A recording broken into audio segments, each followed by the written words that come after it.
kita harus kasih dosen ini beda perlakuannya dengan pegawai biasa gitu loh. Kalau memang dia PNS atau ASN di kementerian ya memang seperti itu. Tapi kan ini perguruan tinggi. Oh justru Prof fokusnya mau di swasta ya? Yang negeri kan sudah lumayan. Oh oke. Karena ya meskipun negeri kecil, swasta lebih kecil lagi. Nah, saya katakan pada teman-teman, kita kan pendidikan harus inklusif kan? Ya. No one left behind.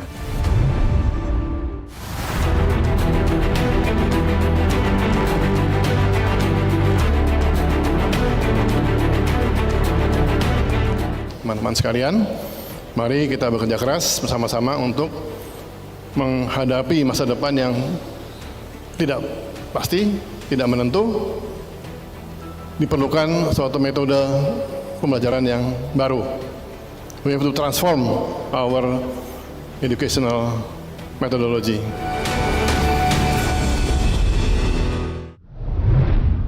Pemirsa, ketika dunia usaha dan industri semakin kencang berlari, maka tentu kita perlu sumber daya manusia dengan kompetensi yang semakin mumpuni. Ketika Kemendikbudristek dipecah menjadi 3 kementerian, yang mana salah satunya adalah Kementerian Pendidikan Tinggi, Sains dan Teknologi, apakah langkah ini menjadi solusi untuk bisa lebih memenuhi kebutuhan industri? Untuk itu saya akan membahasnya bersama dengan Menteri Pendidikan Tinggi, Sains dan Teknologi, Profesor Satrio Sumantri Brojonegoro. Selamat malam, Prof. Satrio. Selamat malam, Mbak. Terima kasih sudah ada di Kontroversi, Prof. Satrio. Prof, jadi baru sekitar 2 bulan ya menjabat di posisi Mendikti Sains dan Teknologi. Prof, Kemendikbudristek dipecah menjadi 3. Apakah membuat kementerian Prof semakin efektif, lebih cepat bergerak, atau justru lebih sulit bergerak karena anggarannya terbatas?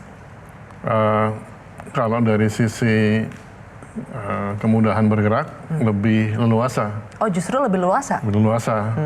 Kalau anggaran kan relatif hampir sama. Dulu waktu bergabung bertiga itu totalnya 93 triliun. Setelah dipecah 3, Kemdikti Saintek sekarang ini sekitar 33 triliun. Kemudian kami di Mdikti Saintek 57 sekian triliun. Kemudian Kementerian Budaya sekitar 2 triliun. Jadi di antara 3 kementerian itu yang paling besar adalah Kemendikti Saintek ya? Besarnya kenapa? Karena di Kemdikdasmen mereka tidak membayar langsung sekolah-sekolah dan guru. Itu kewenangan Pemda. Karena kan SD SMP pegang oleh kabupaten, kemudian SMA oleh provinsi.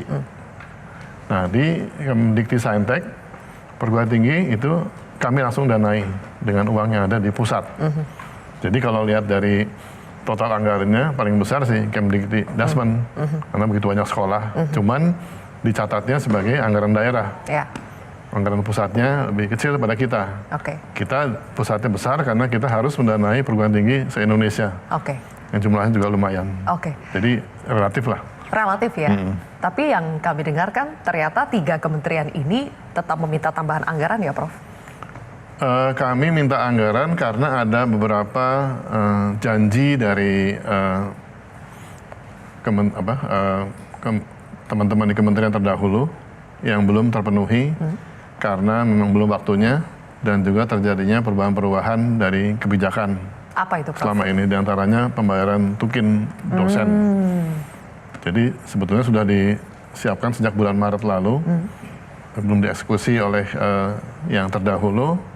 Kami sekarang mau mengeksekusi, kita lihat memang ada anggaran yang masih harus ditambahkan lagi. Jadi masalah programnya proses. Sudah ada sejak Maret tahun 2024, tapi anggarannya belum cukup, Pak? Belum, iya betul. Jadi itu yang mau diminta tambahkan. Jadi kita minta lagi sekarang, karena sudah janji gitu. Kemenkyu mengatakan baik kita penuhi kekurangannya itu. Butuh tambahan berapa, Prof? Untuk sampai Desember ini kita butuh sekitar 2 triliun untuk pembayaran tukin dosen yang tertunda karena tadi beberapa masalah keuangan negara.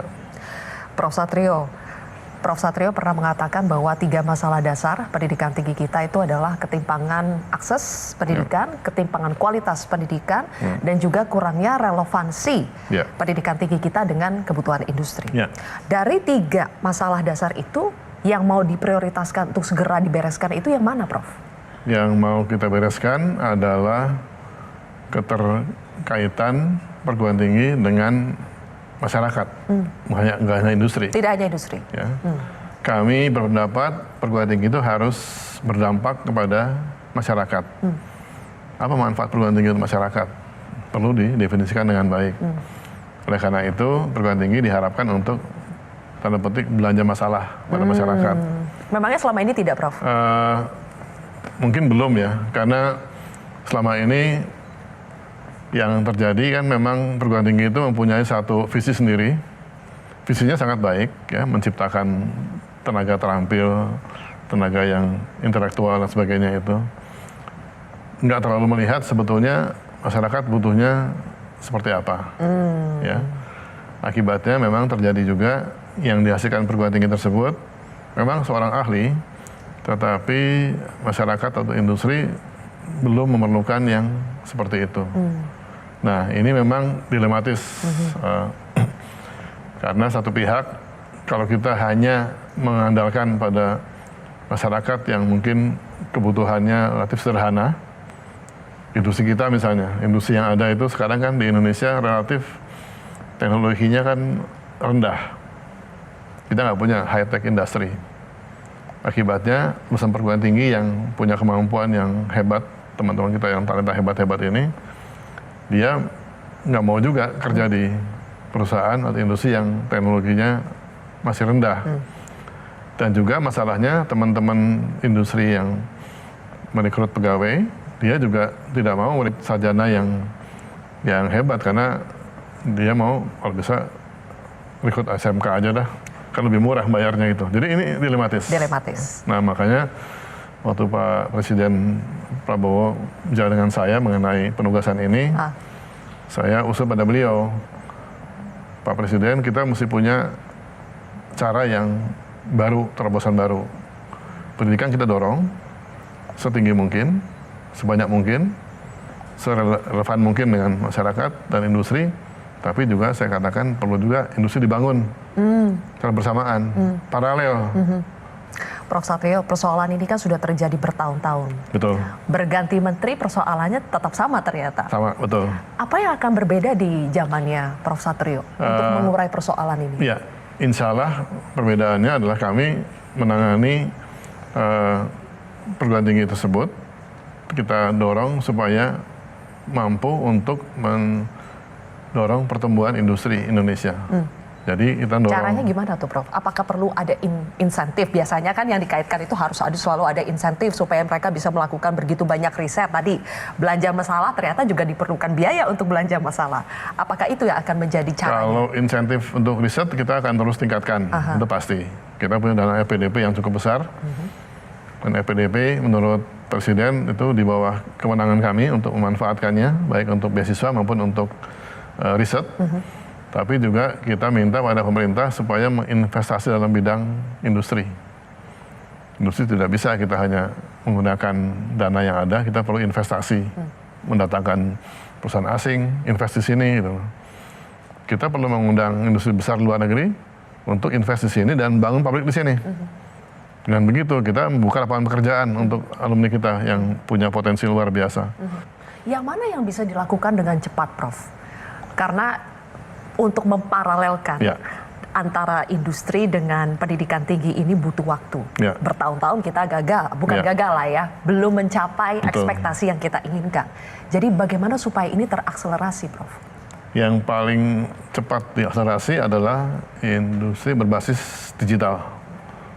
Ya, apalagi sekarang AI segala macam, itu kita coba dorong, itu yang tren ke depan dan itu cepat sekali itunya untuk bisa kita raih peluangnya. Jadi kami mempunyai beberapa kemitraan dengan luar negeri yang terkait dengan pengembangan AI, industri AI, dan kita bermitra dengan mereka, kita nyiapkan talenta kita, kemudian mereka kita minta bantu untuk perangkat yang mereka punya, kita belum punya, Sehingga dengan demikian kita bisa menciptakan industri startup atau industri yang kemudian dikembangkan jadi mature dalam bidang yang terkait dengan IT atau digital maupun AI. Itu yang paling cepat. Jangka panjang kita perlu membangun industri manufaktur yang mempunyai nilai tambah yang tinggi berbasis kepada deep tech, riset basisnya itu. Oke. Kemendikdasmen kemarin itu mengeluarkan kebijakan, ada semacam kenaikan kesejahteraan buat guru ASN dan non-ASN. Akhirnya yang dosen-dosen ini kan juga bertanya, bagaimana dengan dosen?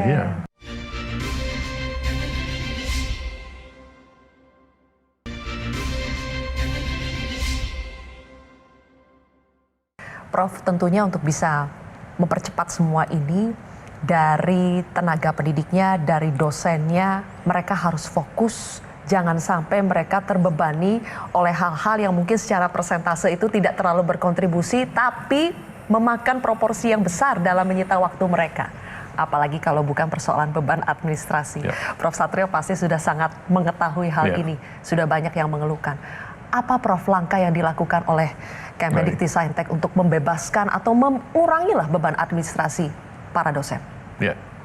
Itu sudah menjadi obsesi kami, saya lah paling tidak, sejak tahun 2000.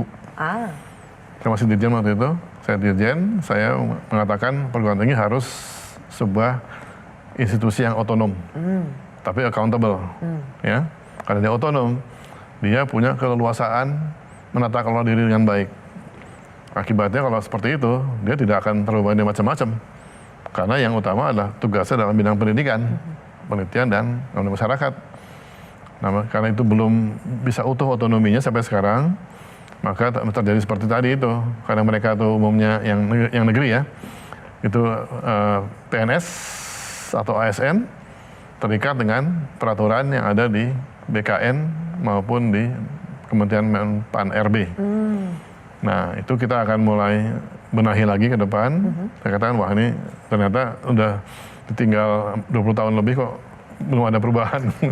Tapi kan kita nggak boleh 20 tahun loh Prof. Hanya untuk persoalan beban dan administrasi. Masih ada kan. Nah, dan saya masih juga ada. katakan ini memang tugas kita sampai ke depan lah. Yang penting kita meyakinkan dari sektor lain. Pan-RB saya katakan kita harus kasih dosen ini beda perlakuannya dengan pegawai biasa gitu loh. Kalau memang dia PNS atau ASN di kementerian ya memang seperti itu. Tapi kan ini perguruan tinggi. Waktu mereka bukan administrasi, tapi di pembelajaran, penelitian dan sebagainya gitu loh. Nah, kita usul institusi yang otonom sehingga penilaian dari dosen itu langsung oleh supervisornya atau oleh rektornya. Gambarannya memang betul ya Prof. Apakah betul-betul sampai tidak ada waktu atau sedikit saja waktu untuk meneliti, tapi lebih banyak mengerjakan administrasi?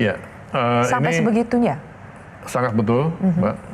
Dan saya juga lihat betul bagaimana kondisinya, karena saya juga dosen di UI. Ada kecenderungan, mohon maaf ini, teman-teman di kementerian itu cenderung untuk membuat aturan.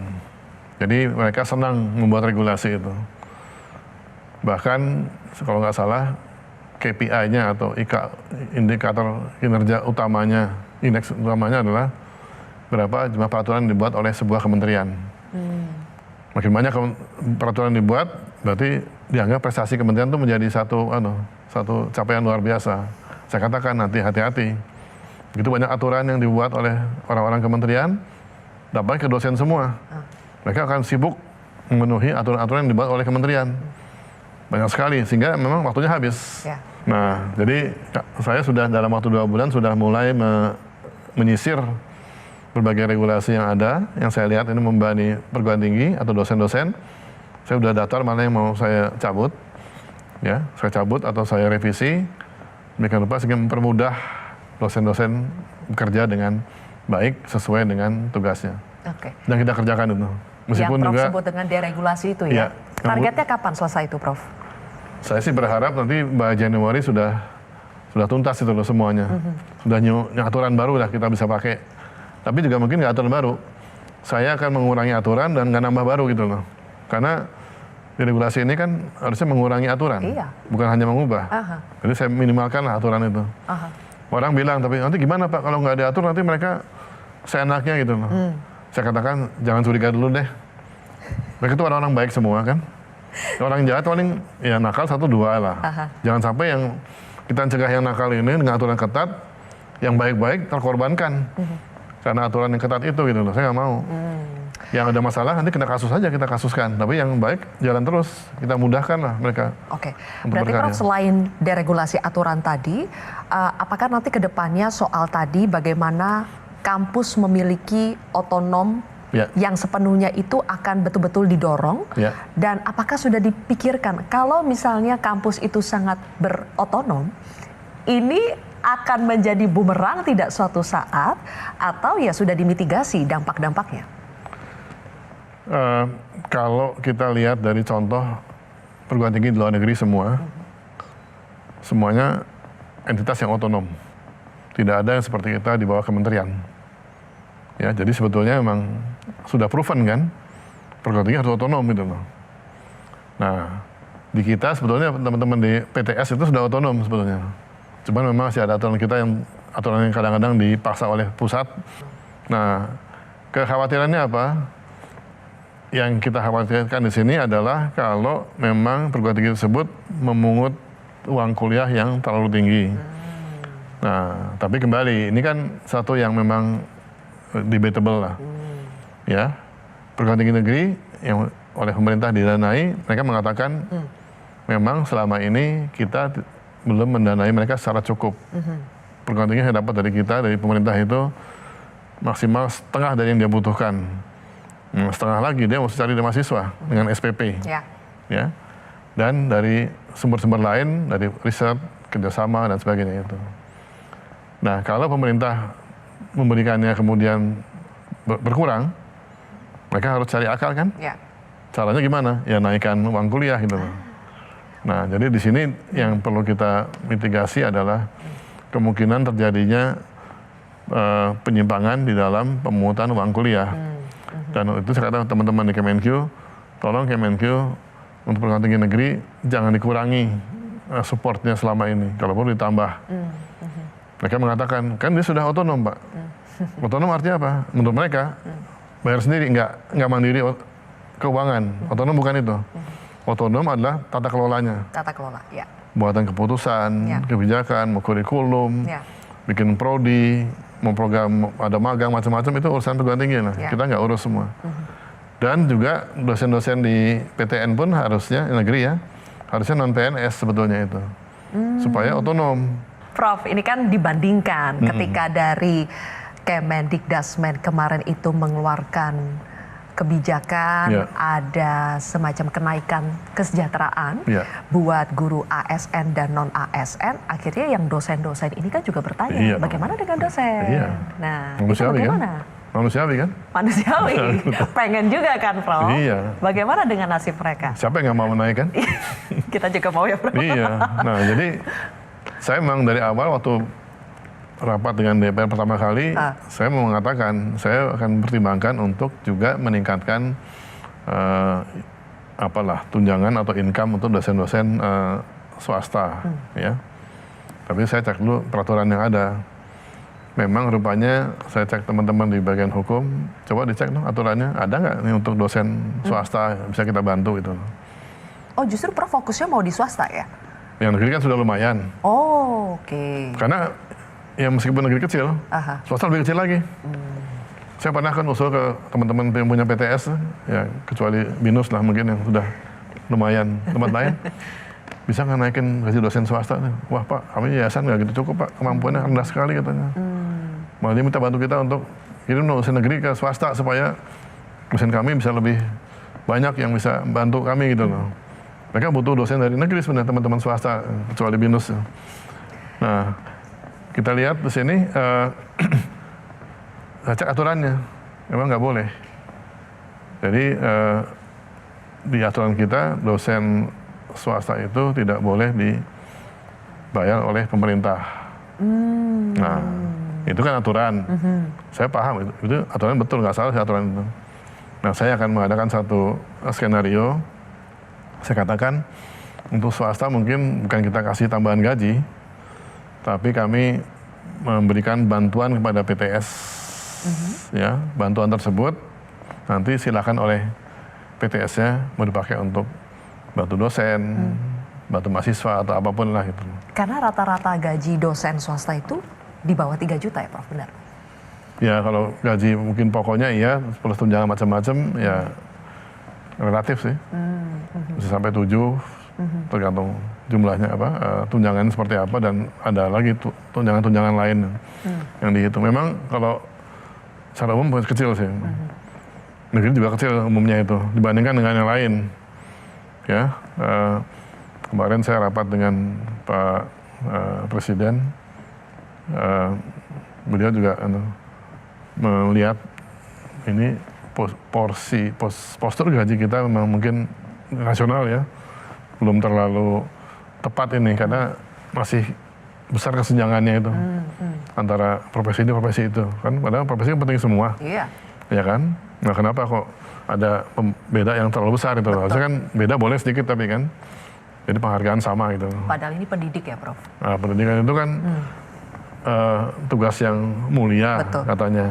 Tapi teman-teman kalau masih harus cari tambahan kan jadi kemuliaan berkurang gitu kan. Mereka harus terpaksa apa boleh buat lah untuk jadi survival. Jadi memang harus ada keberpihakan negara.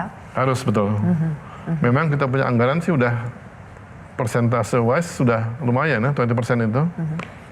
Dan kata Presiden kemarin, tahun ini anggaran pendidikan tersebut APBN terbesar setelah pertama terbesar, kedua pertahanan, ketiga kesehatan. Karena beliau fokus pada pendidikan. Nah, yang kita belum benahi adalah bagaimana anggaran tersebut nyampainya ke kementerian cukup besar juga supaya cukup, karena dipakai juga untuk kepentingan lain.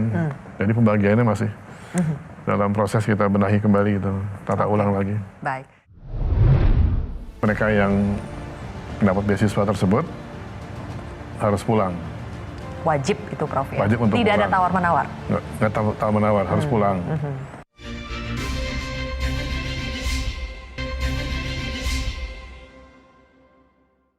Prof, tadi Prof mengatakan bahwa nanti skema untuk membantu peningkatan kesejahteraan dari dosen swasta adalah dengan memberikan bantuan ke PTS-nya, perguruan tinggi swastanya. Apakah itu nantinya akan memberikan jaminan dengan peningkatan kesejahteraan akan terjadi peningkatan kualitas, Prof? Jadi kami itu menggunakan satu cara dengan meminta pada perguruan tinggi tersebut kalau kita beri bantuan apa yang mau dikerjakan. Jadi ada bukan yang dikasih gitu aja, tapi berbasis pada satu request mereka, kita tanya untuk apa ini, supaya uang itu bermanfaat. Jadi mereka harus buat semacam proposal begitu ya, Prof? Apa yang mau dikerjakan? Program lah, program apa sih untuk ini? Kalau kita tambah segini, apa itu dampaknya gitu? Supaya ya jangan sampai kan dana tersebut tidak memberikan dampak yang signifikan, kan kasihan juga terlalu kecil kasihnya minta. Terlalu besar juga mungkin nggak bisa habis karena dia nggak bisa habisin atau nggak ada penggunaannya. Oke, berbicara soal dana juga nih Prof, kita sudah dengar pernyataan-pernyataan soal bagaimana dari Kemendikti-Saintek ini ingin mengevaluasi dana abadi yang ada di LPDP, Lembaga Pengelola Dana Pendidikan kita. Konsepnya akan seperti apa Prof? Ketika Prof Satrio juga mengatakan bahwa ya ini kan problem yang paling banyak dibahas adalah ketika mereka yang menerima beasiswa LPDP itu katanya banyak yang tidak kembali ke Indonesia, tapi kita tidak tahu secara angka akuratnya seperti apa ya. Tapi Prof juga mengatakan bahwa ya ada semacam kewajaran juga kalau mereka tidak balik ke Indonesia karena di Indonesia mencari pekerjaan pun sulit. Pemerintah tidak bisa fully garanti memberikan pekerjaan kepada mereka. Tapi di sisi lain bagaimanapun ini harus dikelola supaya akuntabel. Jadi apa yang akan dievaluasi, Prof? Prinsipnya karena ini dari dana abadi pendidikan, jadi dana pemerintah, mereka yang mendapat beasiswa tersebut harus pulang. Wajib itu Prof ya? Wajib untuk tidak pulang. Ada tawar-menawar? Nggak tawar-menawar, harus pulang. Nah, sekarang masalahnya kan pulangnya kapan. Pulangnya kapan? Ya, idealnya kan begitu dia lulus langsung pulang kan. Aha. Kemudian dia mungkin pengen pulang juga sebetulnya itu. Karena kalau lihat dari data yang ada memang 95% pulang. Sudah pulang. Ada 4% sekian yang masih di sana, dan dari 4% itu ada 1% yang mungkin memang sedang proses hukum karena nggak mau pulang gitu loh. Tapi itu sedang kita beresin. Tapi yang lainnya sih belum pulang karena tadi itu ilmu yang sangat advance di sana. Dokter dalam bidang ya ilmu yang kita belum punya, teknologi misalnya. Pulang ke sini mau kerja di mana dia? Lembaga riset itu kita belum punya yang setinggi ilmu beliau gitu loh. Kasihan kan pulang ke sini nggak ada tempatnya. Saya katakan yang penting kan dia masih merah putih kan. Iya. Nah, merah putih kan dimanapun dia berada sebetulnya bisa jadi duta kita di luar negeri.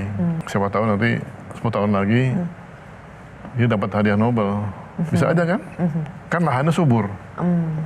Jadi Prof. kan Satrio melihat ini sebagai investasi ya, Prof? Bibitnya unggul, lahan kita kan nggak subur. Ya. Jadi kan kotet kan, stunting kan tanamannya kan. Kalau bibit subur, tanah yang subur, wah itu kan tumbuh. Nah, ibaratnya gitu. Kita lahan belum subur nih untuk riset, karena ya masih banyak kekurangan. Yang subur taruh sana. Jadi kan menang hadiah Nobel kan Indonesia yang muncul. Iya, iya. Iya kan? Jadi investasi jangka panjang sebetulnya. Sambil menunggu lahan kita subur. Ya, kita investasi dulu di luar. Betul. Ya, dua-duanya lah kita tempuh gitu loh. Yang bisa lokal, yang enggak kita di luar kita tumbuhkan di sana. Okay. Kita punya jagoan-jagoan itu. Iya. Cuma mungkin kan case by case-nya beda ya, Prof. Beda. Itu kan tetap harus ditertibkan. Ya. Bagaimanapun kita melihat case by case, iya, tapi tetap harus ditertibkan. Jadi akankah ada entah itu deregulasi atau regulasi baru yang untuk lebih bisa menertibkan pertanggungjawaban dari LPDP ini? Regulasi sudah cukup sebetulnya, Mbak. Tinggal pelaksanaannya aja. Dan mereka juga, kita berharap juga dengan kita komunikatif gitu ya. Kalau misalnya itu lapor aja. Iya, itu yang terjadi pada mahasiswa yang kuliah di luar negeri dengan mendapatkan beasiswa LPDP. Yang di dalam negeri pun, Prof, tidak kalah ada keresahan. Kita tahu sekitar pertengahan tahun 2024 ini heboh persoalan kenaikan UKT, uang kuliah tunggal. Tadi Prof juga sudah sempat mention soal UKT. Di pemerintahannya yang saat ini, Prof, bagaimana membenahi soal UKT ini? Di satu sisi memang dari perguruan tingginya membutuhkan dana tambahan, makanya akhirnya dipungut dari mahasiswanya. Tapi di sisi lain kenaikan UKT yang tidak terregulasi dengan baik akan membuat mahasiswanya yang kesulitan. Sampai akhirnya terjebaklah pada pinjol-pinjolan. Ya kalau judol ada juga, tapi lebih banyak karena akhirnya kebutuhan uang, akhirnya pinjol dan menghalalkan banyak cara. Bagaimana membenahi ini, Prof? Oke, yang pertama kita pastikan dulu perguruan tinggi tersebut mendapatkan dana yang memang jatahnya sesuai dengan yang ada dalam anggaran pemerintah belanja negara. Sudah sesuai dengan porsinya dia tidak boleh sebenarnya menambah tambahan UKT lagi karena sudah dihitung dalam dana yang kita berikan untuk mereka masing-masing. Memang mereka punya kebebasan untuk mengut SPP, itu ada porsi yang kita berikan pada mereka. Tapi kan kita batasi juga sebetulnya itu. Maksimum itu tidak boleh melebihi dari daya beli masyarakat di sekitarnya itu.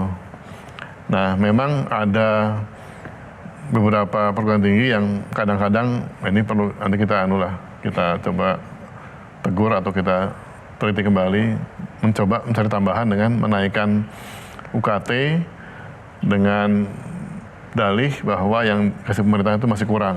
Nah, kita mau check and balance lah. Apa sebetulnya sih kurang, kalau enggak kan mereka jangan tambah dong. Tapi juga sebetulnya kalau masalah ada mahasiswa yang nggak punya uang untuk kuliah, rektor harusnya bisa atasi rektor dengan baik. Rektor turun tangan dong. Saya katakan di mana-mana, dia mau kuliah, memang dia memenuhi syarat, nggak punya uang, negara bayar. Saya gituin. Misalnya anak nggak punya uang sama sekali, nggak bisa kuliah, bayar kuliah, ketemu rektornya harus atasi masalah itu. kasih beasiswa, kasih apa gitu loh. Kan ada dana itu dari pemerintah sebetulnya. Tinggal mereka mau ngurus apa enggak gitu loh.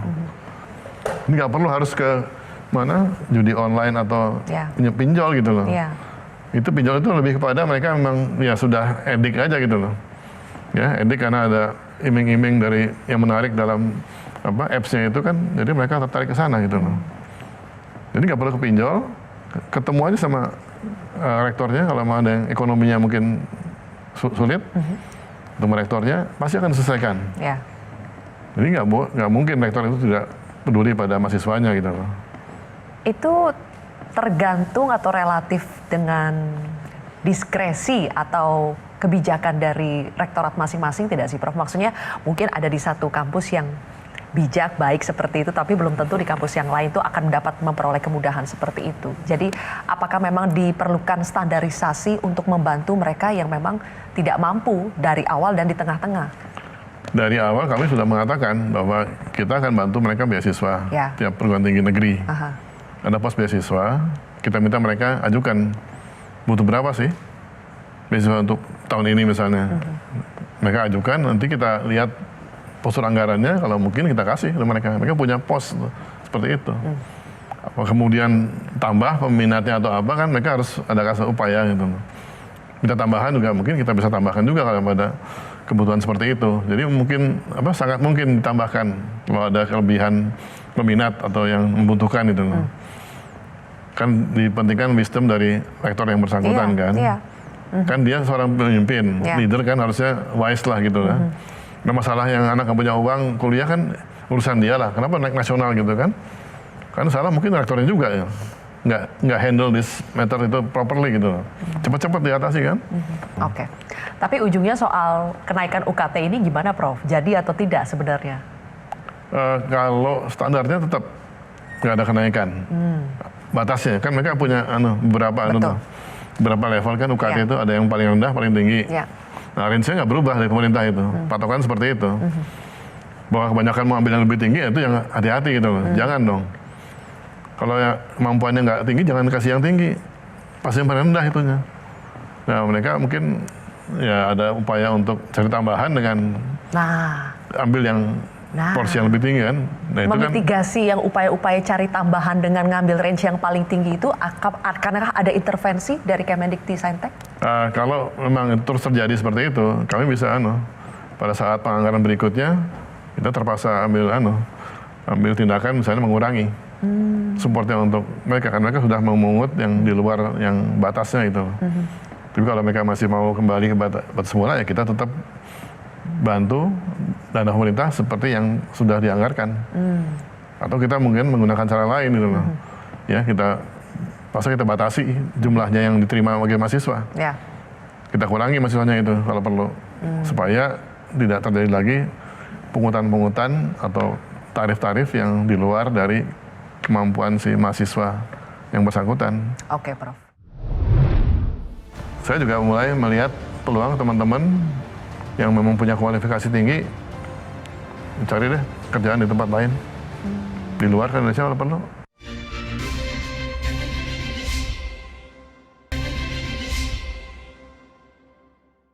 Dari tadi kita banyak bicara porsi pendidikan tingginya, Kemendiktinya, Sainteknya ini, Prof. Indonesia kalau in general kita bicara soal sains and teknologi sepertinya masih agak tertinggal dibandingkan dengan negara-negara tetangga, apalagi dengan negara-negara maju. Dengan adanya sekarang kementerian khusus, bahkan namanya dimasukkan sains dan teknologi, ini tidak boleh hanya menjadi sekedar nama saja dari sebuah kementerian. Apa Prof nanti makna yang akan dibunyikan dari sains dan teknologi yang ada di Kementerian Prof Satrio? Jadi waktu memang pembentukan kabinet tersebut, saya diminta oleh Presiden dan kita bersepakat perlu adanya sains teknologi karena kita memang sangat tertinggal sains teknologi itu. Sehingga di tempat kami sekarang kita punya 3 Direktur Jenderal. Yang pertama Direktur Jenderal Pendidikan Tinggi yang ngurusi perguruan tinggi semua se-Indonesia. Kemudian yang kedua, Direktur Jenderal Riset dan Pengembangan. Itu untuk mengembangkan riset dan pengembangan untuk kemajuan kita punya riset dan juga mudah-mudahan bisa juga menciptakan satu industri yang berbasis pada riset. Tugas dari Dirjen ini adalah yang pertama saya katakan kembangkan talenta sains dan teknologi. Itu sebabnya satu program adalah pembangunan sekolah untuk SMA unggulan berasrama yang mempunyai kualitas atau kualifikasi yang sangat tinggi sehingga mereka dengan mudah dapat diterima di perguruan tinggi top dunia.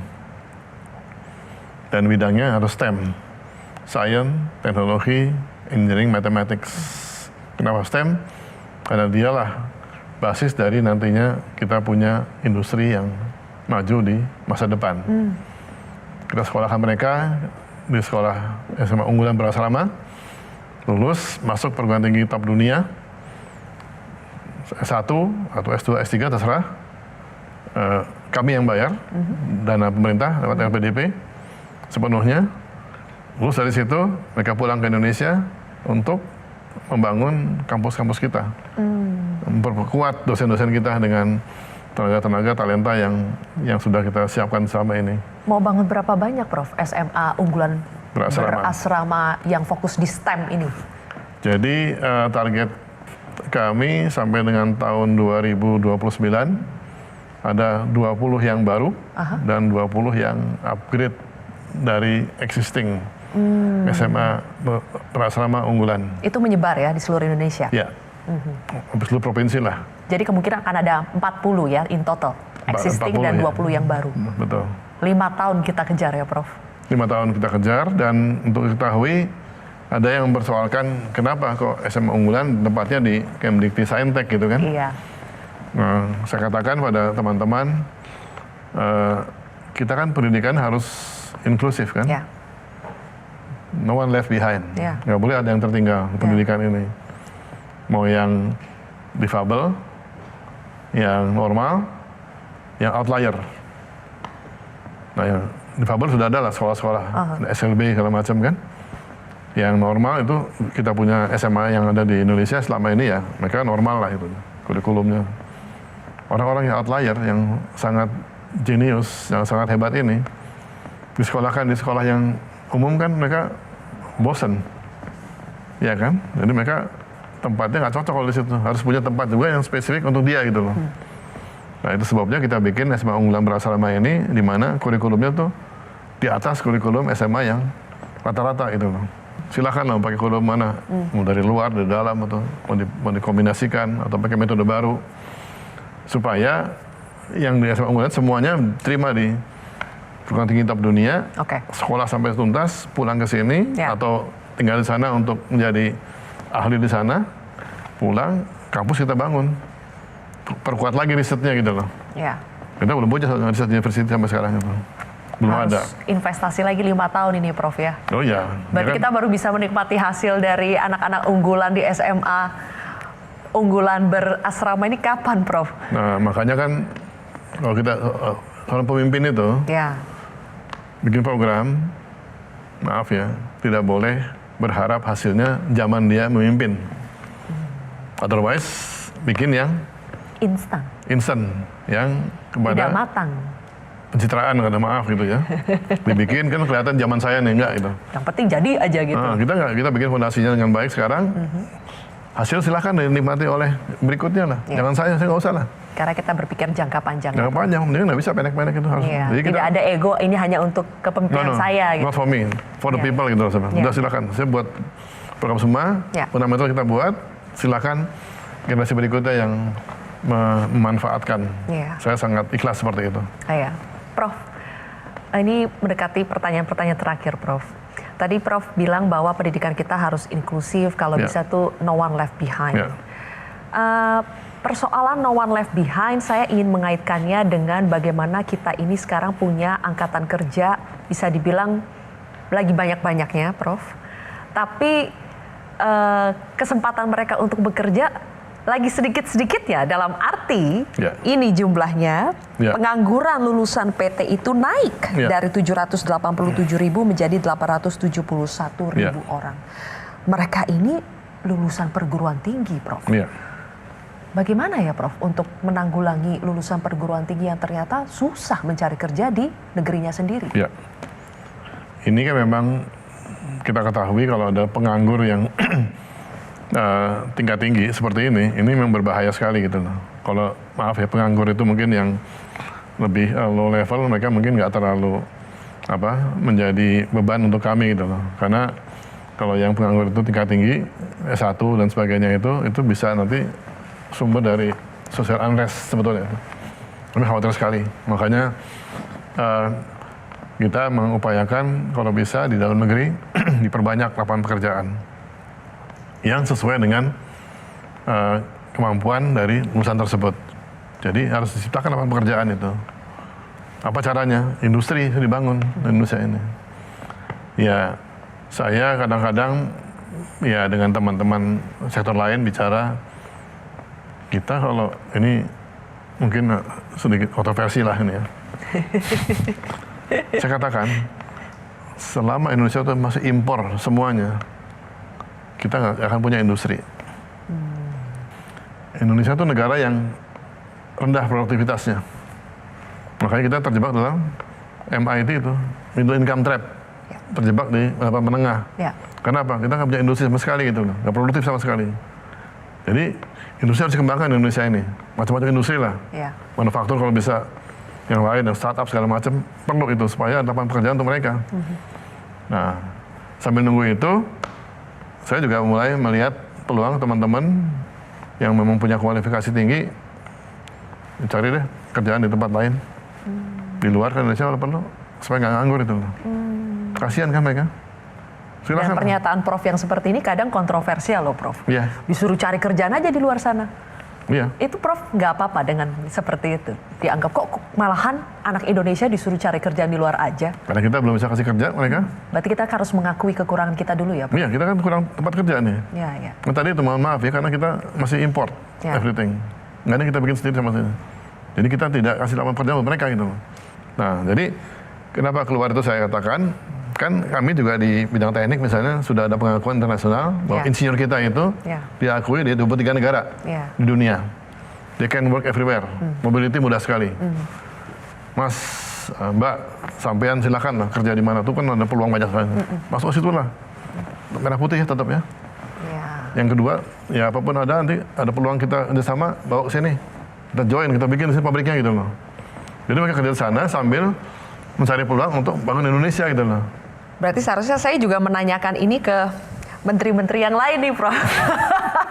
Karena ternyata bukan tugas dari hulu ke hilir. Kita Iya. sudah cetak Sudah cetak. lulusan pendidikan tinggi. Tapi yang di hilir ini industri-industri yang mau menampung mereka itu bagaimana? Iya. Prof, bagaimana mensinergikan dengan kementerian-kementerian lain, terutama Kementerian Perindustrian, mungkin juga Kementerian Perdagangan kalau kita bicara soal Iya. impor-mengimpor ya kan? Bagaimana itu, Prof? Ini bukan kerjaan Kemendikbudristek itu saja. memang putusan presiden ya. Jadi kan saya mungkin lapor beliau kondisi seperti ini ya, nanti beliau mungkin punya cara lah untuk. Oke. Tapi kami juga secara skala lebih kecil, kita develop juga industri kita yang memang kita bisa bangun sendiri gitu tanpa sektor lain. Ya. Yang startup Ya. atau yang research based dan segala macam itu, yang mudah-mudahan juga bisa meng-create opportunity untuk employment. Baik. Otherwise kan kasihan mereka. Baik. Tugas kita kan harus tuntas. Tuntas. Baik. Prof Satrio, terima kasih banyak sudah menuntaskan dialog Ya. di kontroversi pada malam hari ini. Sukses terus, Prof. Ada banyak sekali pekerjaan kasih. rumah, tapi dengan semangat Prof Satrio, dengan leadership yang kuat, kami juga berdoa semoga betul-betul persoalan pendidikan tinggi, sains dan teknologi kita akan mengalami Amin. kemajuan yang pesat di pemerintahan Amin, ini. insya Allah. Terima kasih, Prof kasih. Satrio Sumantri Brojonegoro Ya. telah bergabung bersama kami Ya, di terima kasih. kontroversi. Dan pemirsa, demikianlah akhir dari kontroversi untuk malam hari ini. Saya Zilvia Iskandar pamit undur diri. Selamat malam, sampai jumpa.